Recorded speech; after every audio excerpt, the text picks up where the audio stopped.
Good morning again. This is Aaron with Transformed by His Truth. I have another video and article that I'm going to read. This one is about the White House issues stark warning to Israel over deadly Rafah strike.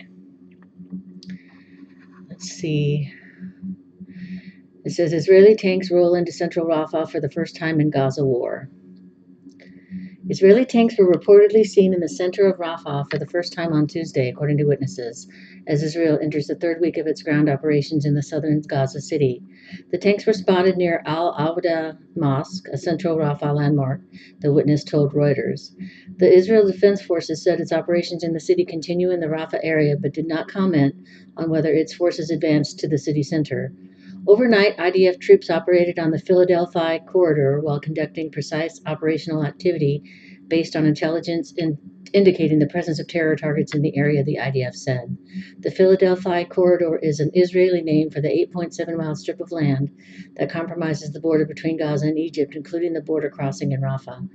Israel pounded the city with airstrikes and tank fire, residents told Reuters, as it pressed the offensive despite international condemnation over a strike on Sunday that killed 2 senior Hamas terrorist leaders and dozens of civilians. That's a shame. The Hamas-run health ministry claimed at least 45 people died, and other outlets have quoted up to 50 deaths, so we don't know if that's correct or not. Since the strike, at least 26 more people have been killed by Israeli fire in Rafah, according to Hamas officials. Of course, Hamas officials are going to lie and say that innocent people were killed. Why do they even believe them? I don't know. Hamas does not differentiate between civilians and terrorists. Fox News Digital reported in March that an Ivy League statistician argued that Hamas's death toll numbers are not trustworthy. Israeli tanks pushed toward western neighborhoods and took positions on the Zurab hilltop in western Rafah in one of the worst nights of bombardment reported by residents. Well, why didn't they get out? They were given 40,000 tents to go hide in and flyers that told them to get out of there before they were going to attack. Why they stayed is on them.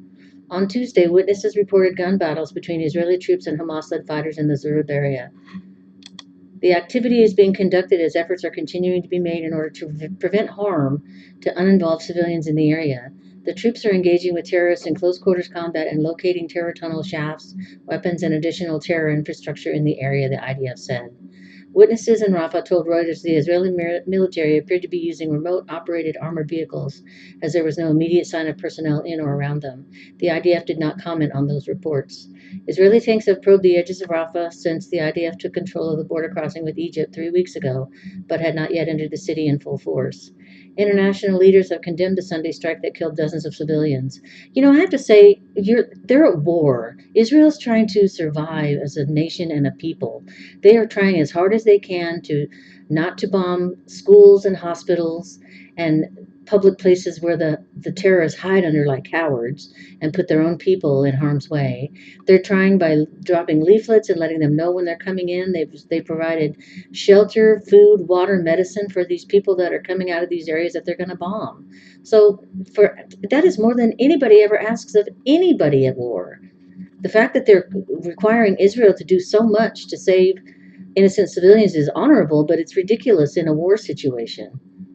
In a speech to the Israeli parliament on Monday, Netanyahu said, "In Rafah, we already evacuated about 1 million non-combatant residents, and despite our utmost effort not to harm non-combatants, something unfortunately went tragically wrong.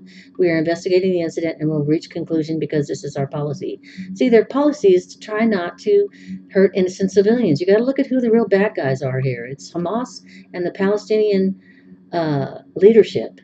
A statement released by a spokesman for the Biden administration's National Security Council on Monday said this devastating images following an IDF strike in Rafah last night that killed dozens of innocent Palestinians are heartbreaking. Of course they're heartbreaking, and it shouldn't happen like that. But unfortunately, there are acceptable losses in war. The statement continued, Israel has a right to go after Hamas, and we understand this strike killed 2 senior Hamas terrorists who are responsible for attacks against Israeli civilians. But as we've been clear, Israel must take every precaution possible to protect civilians. Again, who demands that from someone who's at war? If we're not demanding that Russia warn the Ukrainians before they go into war, it's ridiculous. We are actively engaging the IDF and partners on the ground to assess what happened and understand that the IDF is conducting an investigation. Israel has continued the offensive in Gaza despite the United Nations International Court of Justice ruling Friday that it must halt its military campaign. Israel has said the court's decision leaves some scope for military action. Spain, Ireland, and Norway, meanwhile, will officially recognize a Palestinian state on Tuesday, which has outraged Israel in an attempt to pressure for a ceasefire. Israel has offered ceasefires, and Hamas doesn't want it. And they're also, people have to remember, Israel is fighting to survive as a people and as a nation.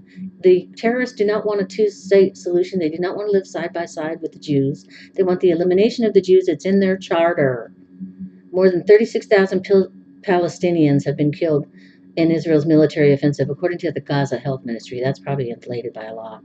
Israel began the campaign after Hamas-led terrorists infiltrated southern Israel on October 7th, 2023, and killed around 1,200 people, taking more than 250 captive back to Gaza. Israel has said its goal in the war is to eradicate Hamas once and for all. Okay, I'm going to play this video. Fox News alert. Here we go. We are back with a Fox News alert. The UN Security Council will hold an emergency meeting today after an Israeli airstrike in Rafah targeting 2 Hamas officials also reportedly killed dozens of civilians. Prime Minister Benjamin Netanyahu addressing those civilian deaths, saying, quote, despite our utmost effort not to harm innocent civilians last night, there was a tragic mistake. We are investigating the incident and will obtain a conclusion. Meanwhile, Spain, Ireland, and Norway will officially recognize a Palestinian state today. The countries say they hope their decision will influence other European nations to do the same. My goodness. The White House also responding to the Rafah strike, telling Israel, quote, we understand this strike killed 2 senior Hamas terrorists who are responsible for attacks against Israeli civilians, but as we've been clear, Israel must take every precaution possible to protect civilians. Florida Congressman Corey Mills sits on the House Armed Services and Foreign Affairs Committee and joins us now. Congressman, your response to the strike and the reaction from the White House. Well, look, this is the problem when you actually have these types of wars where it is a continuous, fight door to door, house to house, village to village. We saw the same thing in Iraq. We saw the same thing in Afghanistan.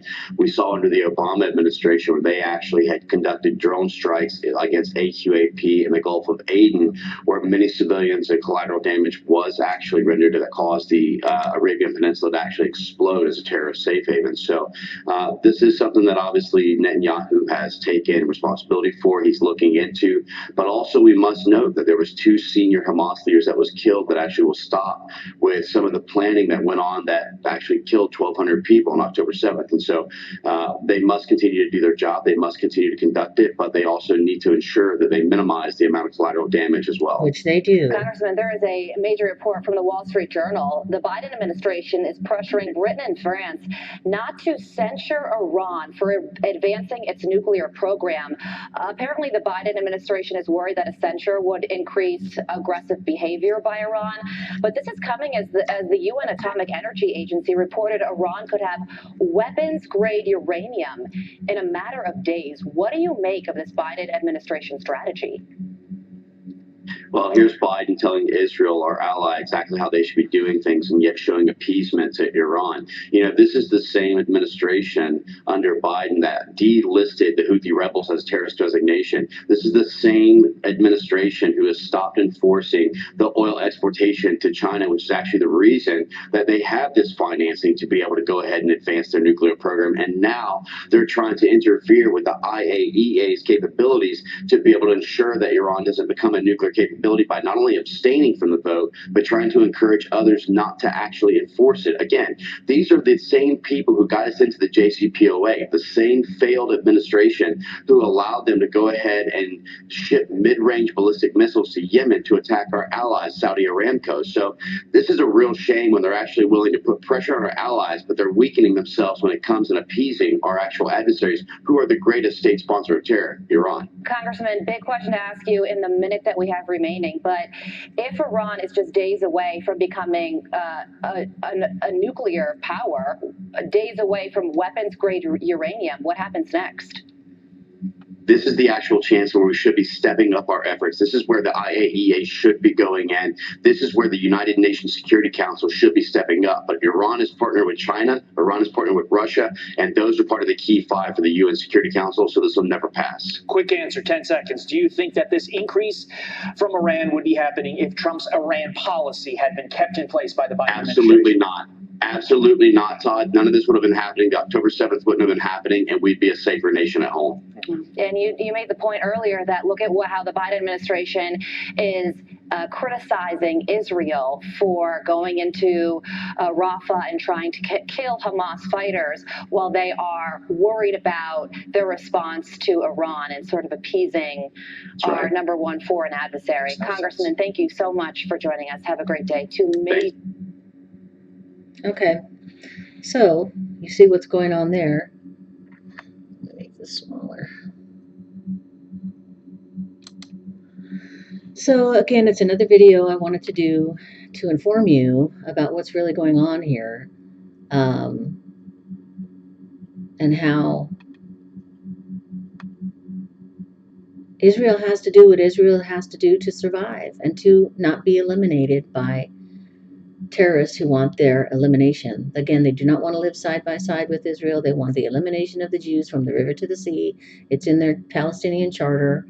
And until they take it out and until they stop killing people, including their own people, we're not going to have a two-state solution. So anyway, thank you for coming to my channel. I thank you for any subscriptions or any comments, and I hope you have a good day.